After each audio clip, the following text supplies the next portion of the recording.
오늘 바깥 날씨가 좀 흐려서 어둡습니다. 하지만 우리가 모여있는 이 예배실은 왠지 더 밝은 느낌입니다. 젊은 연인이 함께하고 있기 때문인 것 같습니다. 두 사람을 보니 아내와 첫 만남이 생각나는군요. 제가 필라델피아 한 교회에서 유스 전도사로 사역하고 있었을 때였습니다. 피아노 반주자를 청빙하고 아내가 인터뷰를 보면서 저희는 처음으로 만났습니다. 처음에는 서로 별로 관심이 없었습니다. 아내 눈에 저는 너무 볼품이 없어 보였고, 또 제 눈에 아내는 너무 도도해 보였습니다. 하지만 수요 저녁 예배를 마치고 어두운 밤 집에 라이드를 주다가 그만 그런 일들이 벌어지고 말았습니다. 무슨 일이었을까요? 궁금하신 분들은 따로 물어보시면 대답해 드리겠습니다. 어쨌거나 to make a long story short, 첫 만남 후 저희는 2개월 만에 약혼을 하고 5개월 만에 결혼에 골인했습니다.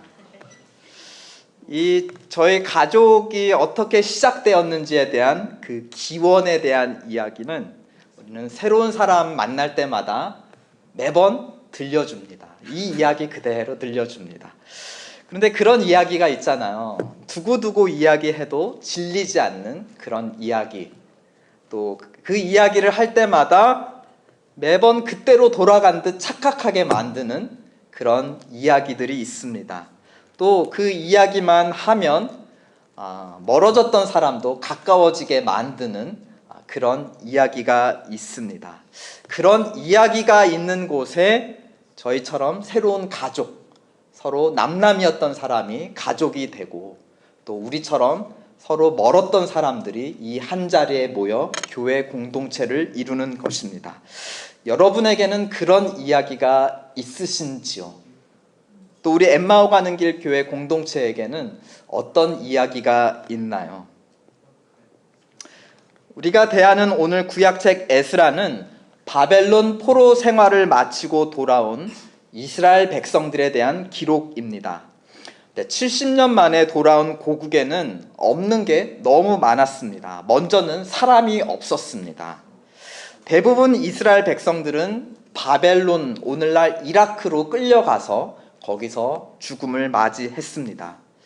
또 살아남은 자들과 그들의 자녀들, 2세들, 3세들은 이미 바벨론 땅의 생활에 뿌리를 내리고 정착했죠. 그런 사람들에게 이스라엘 땅은 그냥 머나먼 외국 낯선 땅일 뿐이었습니다. 돌아올 이유가 없었죠. 에스라 2장 64절을 보십시오. 돌아온 자들의 수가 있습니다. 2장 64절을 보면 온 회중의 합계가 42,360명밖에 안 됐다고 합니다. 물론 남자들만 계산한 숫자였죠. 그러나 어린아이와 또 여자들 다 합친다 해도 여전히 소수의 숫자에 불과합니다. 사람도 없지만 정말 중요한 것이 또 없었습니다. 무엇이었을까요? 오늘 3장 6절, 오늘 본문 6절을 보십시오. 맨 끝에 뭐라고 되어 있죠? 그때에 여호와의 전 지대는 오히려 놓지 못한지라. 무엇이 없었다는 겁니까? 성전이 없었다. 기초조차도 무너지고 없었다는 것입니다. 바로 하나님의 집, 기도의 집이 없었다는 것입니다. 먼 옛날 솔로몬 왕이 이 성전을 완공했을 때 하나님께서 이곳을 주목하겠다 약속하셨습니다. 그리고 이곳에서부터 올려드리는 기도에 응답하시겠다 약속하셨습니다. 그러면서 순종하면 모든 기도에 응답하겠다 하셨지만 반대로 불순종하면 이 기도의 집 뿌리를 뽑아버리겠다. 그러니까 기도를 듣지 않으시겠다라는 뜻이었죠. 그런데 오늘 6절에 보면 성전에 기초조차 남지 않았다는 것은 무슨 일이 일어났다는 걸 우리에게 말해줍니까? 이스라엘 백성이 하나님께 불순종했다. 그래서 바벨론 포로가 되어 끌려갔다라는 것입니다. 성전이 없으니 또 무엇도 없는 것이죠. 그 안에 제사 드리는 제단도 없는 것입니다. 그래서 포로에서 돌아온 사람들이 힘을 모아 만든 첫 번째 것이 무엇이었습니까? 바로 제단이었습니다. 오늘 본문 2절 한번 다 함께 읽어보실까요? 시작. 요사닥의 아들 예수아와 그 형제 제사장들과 스알디엘의 아들 수룹바벨과 그 형제들이 다 일어나 이스라엘 하나님의 단을 만들고 하나님의 사람 모세 율법에 기록한 대로 번제를 그 위에 드렸다 하였습니다. 그러면서 3절에 마침내 아침과 저녁으로 하나님께 번제를 드리기 시작했습니다. 번제는 하루에 2번 아침과 저녁에 드리는 매일매일의 제사, 가장 기본적인 제사입니다. 그런데 바벨론으로 포로로 끌려간 70년 동안 이 제단조차 없었다라는 것은 하나님께 번제조차 드리지 못했다. 그러면 매일매일 드리는 기본적인 제사도 못 드렸는데 특별한 절기에 드리는 제사라고 드릴 수 있었을까요? 없었습니다. 그러니까 하나님과의 관계가 70년 동안 끊어져 있었다라는 것입니다. 그러나 번제를 다시 드리기 시작했다는 것은 하나님과의 관계가 다시 회복되기 시작하였다는 것을 의미합니다. 하나님과의 오랜 단절 끝에 다시 그 관계를 회복하고 싶을 때 우리는 무엇을 먼저 회복해야 할까요? 뭔가 크고 특별한 것을 회복해야 될까요? 성전부터 빨리 지어야 될까요? 그렇지 않습니다. 가장 기본적인 것부터, 번제부터, 매일매일 하나님께 예배 드리는 매일매일의 예배, 매일매일의 경건부터 회복해야 한다는 것입니다. 가장 작은 것부터 회복돼야 한다는 것이죠. 그런데 우리는 알고 있습니다. 그게 가장 어려운 것이라는 것을 또 우리는 알고 있습니다. 하나님과의 관계를 회복하기 원하신다면 하나님은 큰 것부터 원하지 않으십니다. 매일매일의 예배를, 기도를 하나님께 드리십시오. 그런데 이 귀한 자들의 여정은 성경 인물 중에 누구의 여정과 굉장히 닮아 있습니다. 누구일까요? 아브라함의 여정과 닮아 있습니다. 왜 그런가요? 아브라함은 어느 지역에 살았던 사람이죠? 갈대아 우르에 살았던 사람, 오늘날 이라크 지역에 살았던 사람입니다. 그런데 이 지역이 나중에 바벨론이 되죠. 그 아브라함은 하나님께서 지시한 낯선 땅으로 갑니다. 약속의 땅으로 가죠. 그리고 그것에 도착하자 처음으로 무엇을 했습니까? 단을 쌓고 하나님의 이름을 부릅니다. 이 포로 귀한 자들도 갈대아 땅, 바벨론 땅을 떠나 약속의 땅으로 돌아와서 함께 모여 첫 번째로 행한 것, 바로 제단을 쌓고 하나님께 제사를 드린 것이었습니다. 아브라함도 처음에 약속의 땅으로 왔을 때 주변 사람들이 시비를 걸었습니다. 너는 어디서 굴러먹은 나그네냐? 그쵸? 여기 영어식으로는 뉴 키즈 온 더 블락이라고 하죠. 너 어디서 이사 온 녀석이냐? 그래서 위협하고 아브라함도 두려울 때가 많았습니다. 그럴 때마다 아브라함은 단을 쌓고 하나님의 이름을 불렀습니다. 하나님은 그때마다 나타나셔서 너를 지켜주겠다. 이 땅이 너의 것이 될 것이라 약속하셨습니다. 오늘 3절을 보십시오. 번제를 쌓아 드리려 할새에 3절 무리가 열국 백성을 두려워했다. 주변인들이 이 소수의 무리가 돌아온 이스라엘 백성을 향해 위협을 가했던 것입니다. 그러자 이들도 주변 백성들을 두려워했습니다. 그러나 그 두려움 중에 용기를 내어 하나님을 찾았다는 것이죠. 매일매일 번제를 드림으로 하나님을 신뢰했다라는 것입니다. 그러니까 이 포로 귀환자들은 누구의 이야기를 지금 자기의 몸으로 재현하고 있는 것이에요. 아브라함, 자기의 조상 아브라함의 이야기를 자기의 먼 미래, 자기 현재에 행하고 있는 것입니다. 아브라함과 동행하셨던 하나님, 지금 이 포로 귀환자들과 함께 행하고 계시다는 것입니다. 이들은 누구입니까? 바로 아브라함의 자손입니다. 이들은 어떤 이야기를 가지고 있습니까? 아브라함의 이야기를 가지고 있는 자들이라는 것입니다. 근데 1절을 보시면 이 첫 번제 제사를 드리기 시작한 시절이 언제였습니까? 7월에 이르러 예루살렘에 모였다. 또 6절을 보시면 더 자세히 날짜가 나와 있습니다. 7월 초하루부터 여호와께 번제를 드렸다. 이스라엘 달력에서 7월은 우리가 살고 있는 미국에서 10월과 11월에 해당됩니다. 무슨 시즌인가요? 추수 시즌이고 추수감사절이 있는 감사달입니다. 그러니까 이 이스라엘의 7월은 이스라엘 백성의 1년 삶 중에서 축제의 달, 한 달 내내 축제를 벌이는 달이 바로 7월 달이었습니다.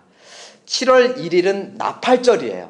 나팔을 불어서 드디어 이제 축제의 달이 시작되었다는 것을 알립니다.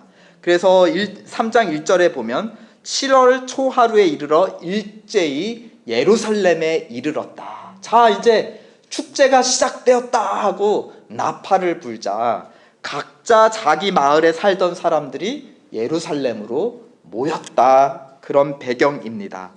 그리고 나서 10일이 지나면 7월 10일 날 대속죄일, 1년 동안 지은 모든 죄를 하나님께 속죄하는 날이 바로 대속죄일, 어텀먼입니다. 그리고 나서 5일 지나서 7월 15일부터 무슨 축제가 있느냐? 초막절이라는 것이 있습니다. 뭔가요? 초막을 만들어서 일주일 동안 캠핑 생활을 하는 것입니다. 나뭇가지로 프레임을 짜고 그 추수하고 남은 볏짚으로 밀인가요? 그 사람들은 쌀을 안 먹었으니까 보리, 밀 이런 걸로 덮어서 초막을 만들고 그 안에 들어가 일주일 동안 지내는 것입니다. 왜 초막에서 일주일 동안 지내는 것일까요? 그 기원이 무엇일까요? 레위기 23장에 이렇게 명령하고 있습니다. 이는 내가 여호와 하나님이 이스라엘 자손을 애굽 땅에서 인도하여 내던 때에 초막에 거주하게 한 줄을 너희 대대로 알게 하리라. 나는 너희의 하나님 여호와니라. 그러니까 초막절은 무엇을 기념하고 재현하는 의식이라는 거죠? 광야 생활. 예전에 애굽 땅에서 노예 생활을 하다가 하나님께서 모세를 보내셔서 우리를 출애굽시키셨다. 이제 약속의 땅으로 가는 중에 광야를 지나갔다. 광야니까 집이 없었다. 우리는 어디서 거주했냐? 천막에서 거주했다. 그 시절을 잊지 마라. 그래서 우리는 7월 15일부터 20일까지 초막절을 지킨다라는 것입니다. 오늘 본문 3장 4절을 보십시오. 기록된 규례대로 초막절을 지켰다. 기록된 율법대로 지켰다. 어디에 기록된 율법이라는 거예요? 방금 읽어드린 레위기, 모세의 율법에 적힌 대로 우리는 했다라는 것입니다. 그러니까 이들은 지금 또 누구의 이야기를 재현하고 있는 것이죠? 출애굽했던 자기 조상들의 이야기, 광야를 지나갔던 그 이야기를 지금 재현하고 있는 거예요. 마치 연극 배우들이죠. 이때만 되면 이들이 연극 배우가 되어서 출애굽했던 자기 조상들의 역할을 지금 연극으로 재현하는 것입니다. 과거 조상들이 애굽에서 탈출했듯이 오늘 우리는 누구로부터 탈출한 자들이냐? 바벨론으로부터 탈출한 자들이다. 누가 우리를 이 광야길을 인도해 주셨느냐? 동일하신 하나님께서 인도해 주셨다. 과거 출애굽도 현재 출바벨론도 같은 하나님의 신실한 역사였다. 그 이야기를 가지고 있는 우리, 그 이야기를 몸으로 재현하는 우리 누구이냐? 우리는 출애굽 백성, 하나님의 백성이다. 모세와 함께 출애굽했던 옛날 아브라함의 자손들은 여호수아와 함께 약속의 땅에 정착합니다. 그리고 땅을 분배해서 정착해 살게 되죠. 하나님은 다윗 왕을 목자로 세워 그 백성을 인도해 주십니다. 그리고 다윗의 자손들을 통해 영영이 다스리겠다 약속하셨습니다. 그리고 그들과 함께 하시겠다는 징표로 무엇을 주셨죠? 성전을 주셨습니다. 다윗이 설계하고 아들 솔로몬 왕이 완공했습니다. 오늘 본문에 보면 바벨론에서 돌아온 이 포로 귀환자들도 무엇을 이제 짓기 시작합니까? 초막절이 끝나고 나자 이제 마치 약속의 땅에 정착했던 자기 조상들처럼 무엇을 짓기 시작합니까? 성전을 건축하기 시작합니다. 6절, 3장 6절을 보십시오. 7월 초하루부터 여호와께 번제를 드리고 15일부터 22절까지 초막절을 지냈는데 여호와의 전 지대는 아직 놓이지 않았다. 그러자 7절 이해하면서 이제 성전 지을 준비를 하게 됩니다. 북쪽에 있는 이웃국가 시돈과 두로에서 일꾼들을 고용하고 레바논에서 커다란 목재, 백향목을 바닷길로 사들입니다.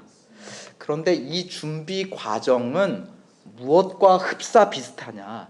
옛날 솔로몬 왕이 첫 번째 성전을 지을 때도 시돈과 두루에서 일꾼들을 데리고 오고 레바논에서 백향목을 수입해 옵니다. 바닷길로.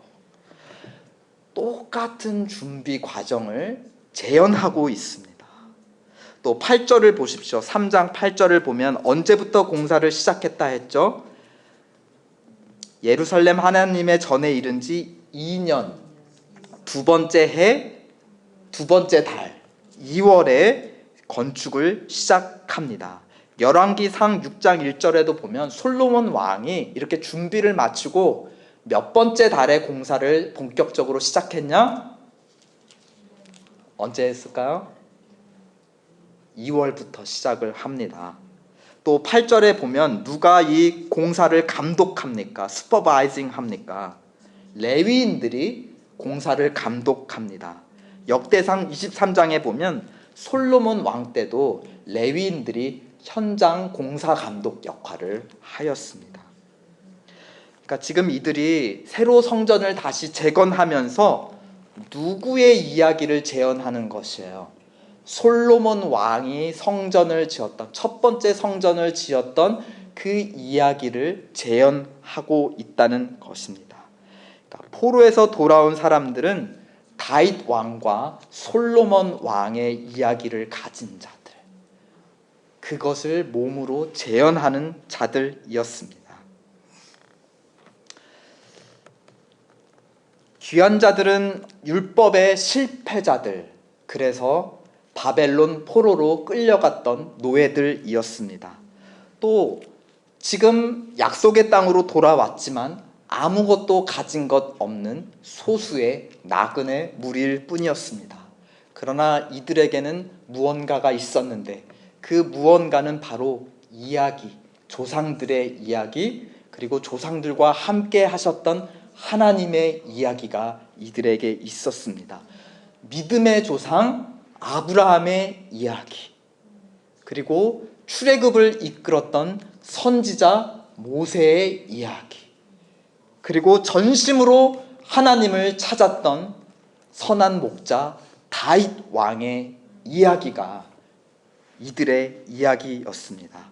사실 아브라함부터 다윗 왕 솔로몬까지의 이야기는 어디부터 어디까지 이야기해요? 구약책에서 창세기부터 열왕기 상하까지 거의 구약 대부분의 이야기인 것입니다.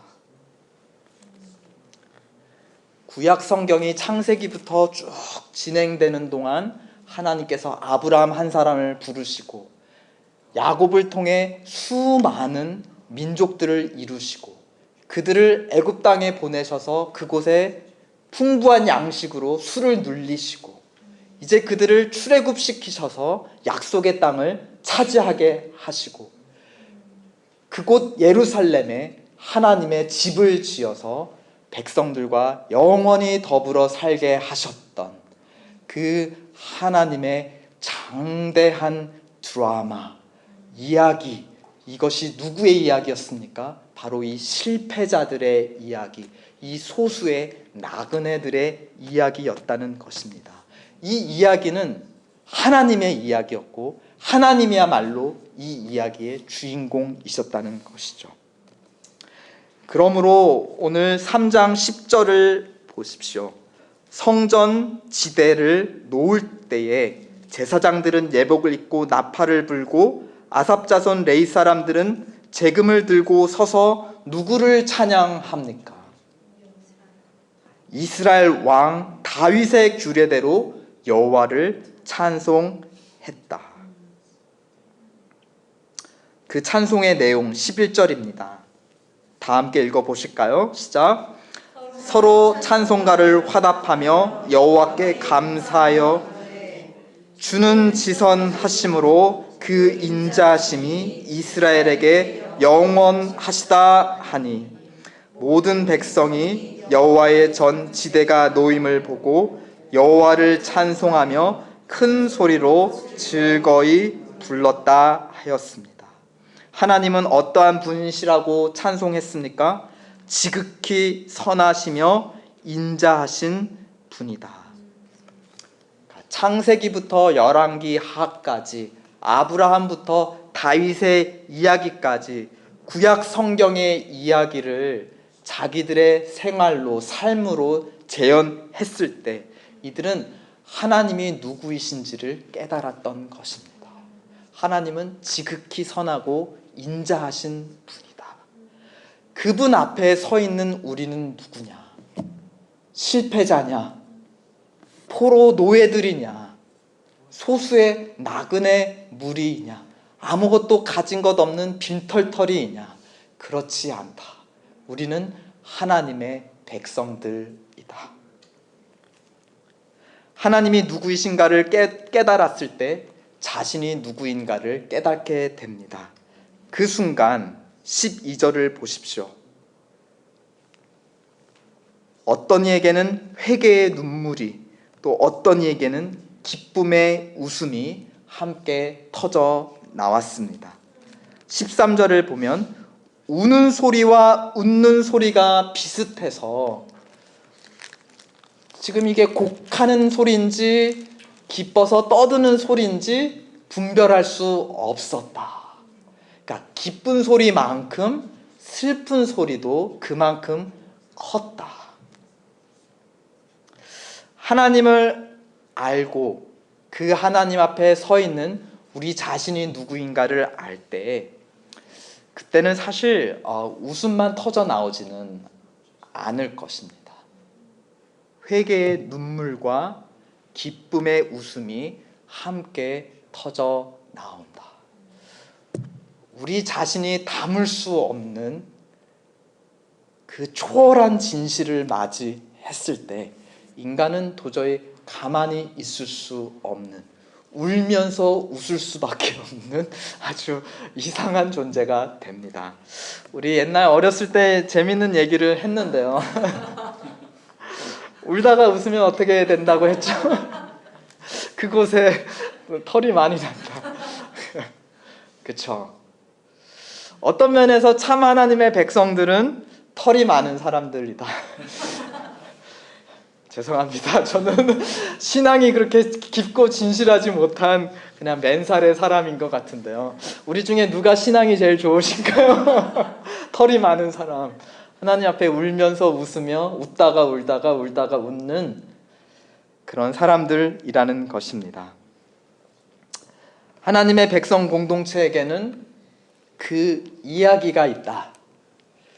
눈물과 웃음이 뒤섞인 이야기가 있다는 것입니다. 죄와 사망의 권세 아래 노예로 비참하게 살았던 이야기. 그러나 어린 양 그리스도의 십자가 보혈로 죄와 사망의 권세를 떠나왔던 이야기. 그리고 그리스도와 함께 성령의 불기둥의 인도를 받아 광야를 건너고 있는 이야기. 또 그리스도와 함께 마침내 하나님 아버지 집에 이를 그 이야기. 당신에게는 그 이야기가 있는가? 당신은 그 이야기를 재현하며 살고 있는가? 당신은 이 이야기를 만나는 사람마다 전하고 있는가? 당신은 하나님의 백성인가?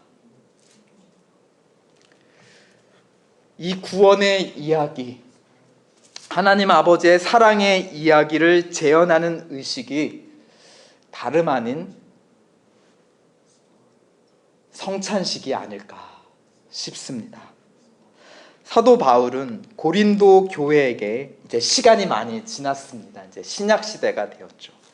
고린도 교회에게 성찬식의 의미를 이렇게 가르쳐 줍니다. 고린도전서 11장에 내가 너희에게 전한 것은 주께 받은 것이니 말하면서 시작합니다. 성찬은 그러니까 사도 바울이 만들어낸 것이 아니에요. 누구로부터 시작된 것입니까? 주 예수 그리스도로부터 시작된 것. 나도 예수님으로부터 받은 것인데 그것을 어떻게 했다는 거죠? 너희에게도 전한다. 그러니까 주님께서 우리에게 주신 선물이라는 것입니다. 어떤 선물이었냐? 그 선물은 이야기였습니다. 이야기. 그러면서 무슨 말 합니까? 곧 주 예수께서 잡히시던 밤에, 그날 그 밤에 다락방에서 무슨 일이 있었는가를 이야기해 줍니다. 주님께서 제자들과 함께 떡도 나눠 먹고 포도 음료도 나눠 마셨다라는 그런 이야기입니다. 그러니까 우리에게 이 이야기를 들려주면서 성찬식을 하라는 것은 그날 밤에 예수님과 제자들이 함께 나누었던 식사를 오늘 이 자리에서 어떻게 하라는 거죠? 다시 재현해라. 여러분이 그러니까 제자들이에요. 주님이 이 자리에 함께 계십니다. 주님의 식탁에 와서 마지막 만찬을 함께 나누고 재현하는 의식이 바로 성찬식입니다. 오늘 우리를 그날 밤, 그 자리 다락방, 주님께서 이제 잡히셔서 십자가에 달리시기 전날 밤, 그 현장으로 우리를 데려가는 의식인 것입니다. 바울은 이어서 성찬의 목적을 두 가지로 밝히고 있습니다. 고린도전서 11장 26절, 너희가 이 떡을 먹으며 이 잔을 마실 때마다 주의 죽으심을 그가 오실 때까지 전하는 것이라. 성찬을 통해 과거 6월절 어린 양 주님의 십자가 죽음으로 죄와 사망으로부터 떠났음을 다시 기억합시다. 그리고 먼 미래에 언젠가 주님이 영광 중에 다시 오셔서 아버지의 집 성전 문을 활짝 열어주실 것을 소망합시다.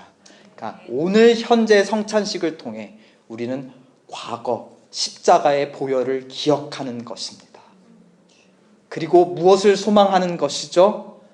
주님께서 오셔서 마침내 성전으로 우리를 인도하실 영광스러운 날을 소망하자. 우리는 과거를 바라보고 미래를 바라보는 그 현재가 바로 성찬식입니다. 우리는 누구입니까? 그리스도가 시작하신 과거와 그리스도께서 완성하실 미래 사이에 현재 그리스도와 함께 광야를 건너가고 있는 하나님의 백성들입니다. 이것이 우리의 이야기, 이것이 바로 우리 공동체입니다. 이 시간 우리에게 주신 이 이야기, 우리가 전해받은 이야기, 우리가 다른 사람들에게 전해줄 이 이야기를 재현하도록 합시다. 다 함께 주님의 성찬에 참여합시다. 아멘.